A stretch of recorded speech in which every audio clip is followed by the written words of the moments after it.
Hi everyone, welcome.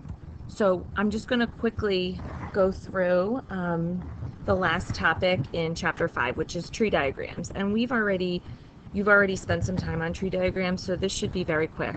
But I also wanted to give you this warm-up that I was going to give you today because I think it's a good practice problem. So if you want, just pause the video, try this warm-up, and then when you come back, we can go over it.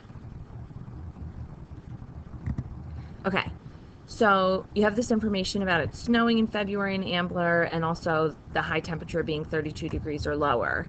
And then you also are told that last February there were 3 days in Ambler that the high was below 32 and it snowed, right? So define events A to be the snow in Ambler in February and B to be the high temperatures lower in Ambler. So this 3 days in Ambler that it snowed and it was below 32, this is the probability of A and B, right?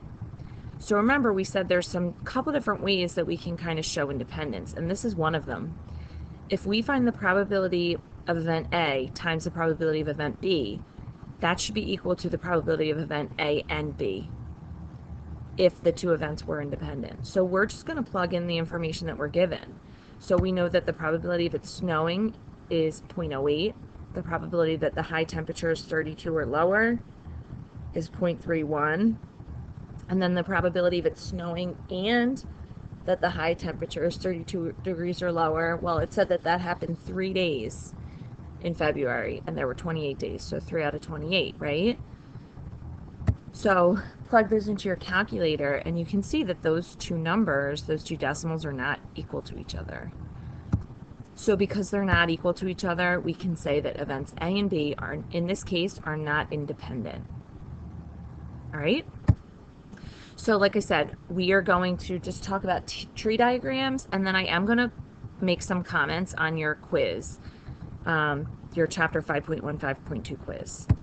So tree diagrams, you've made these before. They show you your sample space, right? So an important thing to note is that now we can assign probabilities to each branch of our tree diagram. So this tree diagram shows the sample space of randomly choosing a school day and noting if Shannon hits the snooze button or not and whether or not she gets to her first class on time. So you can see she can either hit the snooze button or not. And then from there, she's either on time or late. She's either on time or late. So we have 4 possible outcomes, right? Hits the snooze and is on time, hits snooze, is late, doesn't hit snooze, is on time, doesn't hit snooze, and is late. So now what we can do, that's old. We've done that before. We've made the tree diagrams. Now we're going to add the corresponding probabilities. So I'm going to tell you that there's a 60% chance that she hits the snooze button, and there's a 40% chance that she doesn't. Notice, she either hits the snooze button or she doesn't. She has to do one or the other. You know what I mean? So these two probabilities add up to 1. Then when I jump over here, the next branch, this is telling me, like, given she hits the snooze button. Once I'm in here, I know that she's hit the snooze button.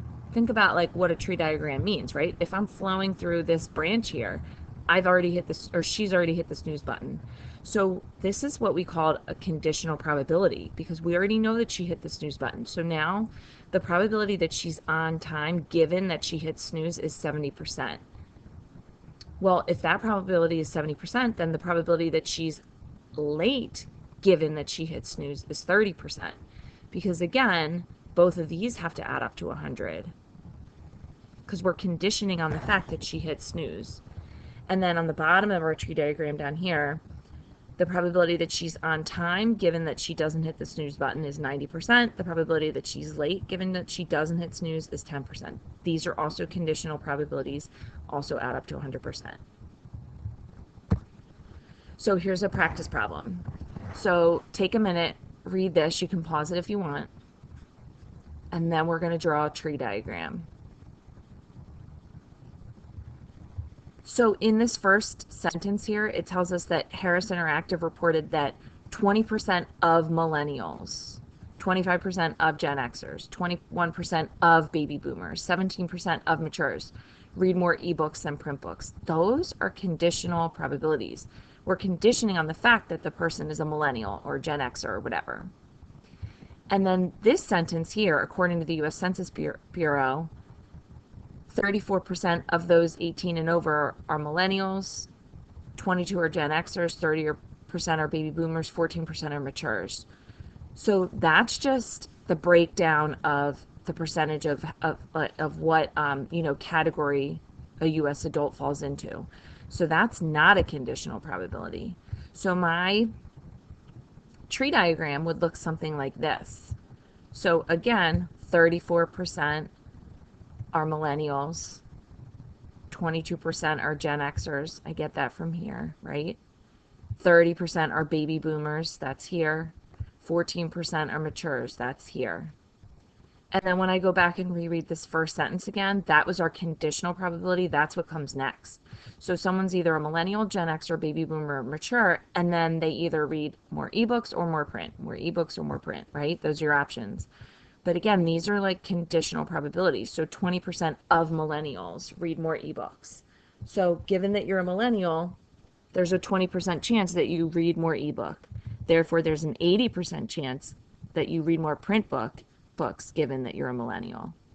So you can see how we kind of fill in all these conditional probabilities based upon that first sentence.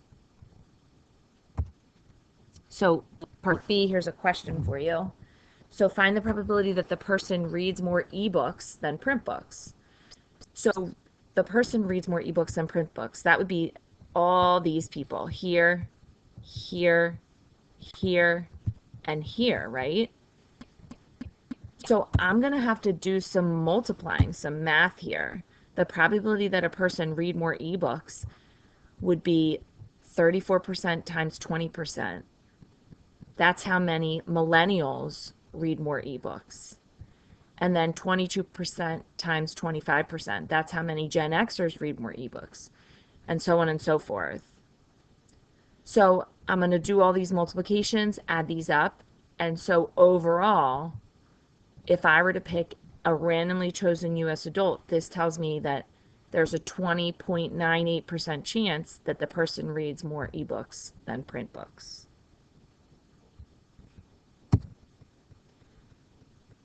So now, suppose that the chosen person does read more ebooks than print books. What's the probability that he or she is a millennial?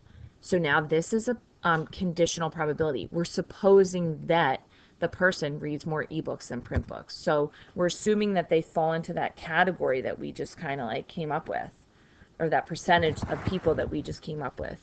So what's the probability that they're a millennial given that they read more ebooks? So this is our conditional probability formula. That's going to be the probability that they're a millennial and, oops, I'm so sorry. The probability that they're a millennial and read more ebooks divided by the probability of the given part. So in other words, the probability that they read more ebooks. So we just found this probability that they read more ebooks by multiplying and adding all those things up, right? That's that 20.98% we just found. Now we need the probability that they're a millennial and read more ebooks. So let me go to my tree diagram, millennial and read more ebooks. I would have to multiply that 0.34 times the 0.2, and I get 0.068. So when I divide those two, this tells me that there's a 32% chance that someone is a millennial if I already know that they read more ebooks than print books. All right, so that's it for section 5.3 and chapter 5. So like I said, I do want to just spend a couple minutes going over your chapter 5.1, 5.2 quiz review. So number one, a lot of you guys told me about how you would select a sample, but that's not what this question is asking about. It's asking about simulating, okay? And so here's my answer. I didn't specify in the problem that you had to use a table of random digits. Some of you guys talked about, using a random number generator or things like that, and that's totally fine. Some of you guys assigned digits differently. Some of you assigned, digits like 1, 2, and 3 represent deadbolting, and then 4 represents not deadbolting, whatever. So you could have assigned your numbers differently.